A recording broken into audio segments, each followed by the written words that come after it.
আজকে একটা নতুন ধরনের ভেটকি মাছের রান্না করছি।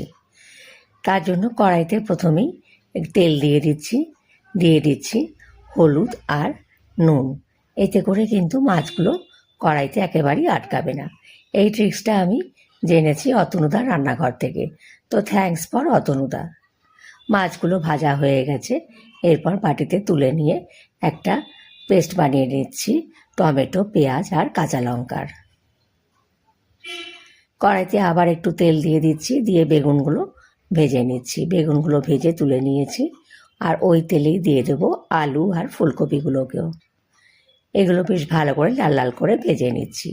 আর একটা মশলা তৈরি করতে হবে, সেটা হচ্ছে দারুচিনি, লবঙ্গ, এলাচ আর ধনে ভালো করে ভেজে নিয়ে আর শিলে মিহি করে বেটে নিচ্ছি।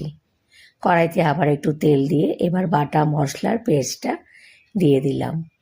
দিয়ে দিচ্ছি হলুদ গুঁড়ো, লঙ্কা গুঁড়ো আর তার সাথে স্বাদ মতো নুনও। আর দিয়ে দিচ্ছি কাশ্মীরি মির্চ মশলা।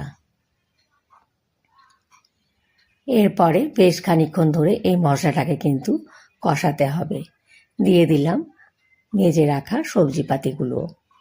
আর একটা বাটিতে দই ফেটিয়ে নিয়ে দইটা দিয়ে দিলাম সবজির ওপরে।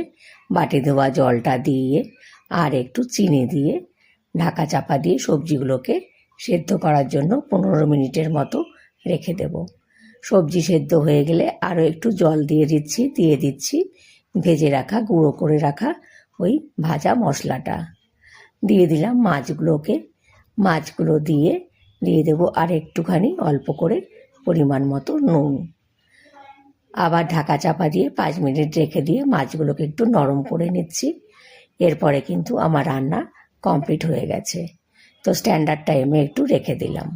আজকে আমার লাঞ্চ মেনুতে ছিল রায়তা, ফুলকপি, আলু, বেগুন দিয়ে ভেটকি মাছের একটা রেসিপি আর তার সাথে সাদা ভাত। তোমাদের কেমন লাগলো অবশ্যই জানিও। এই রান্নাটা আমি সম্পূর্ণভাবেই অতনুদা রান্নাঘরের থেকে দেখেই করেছি।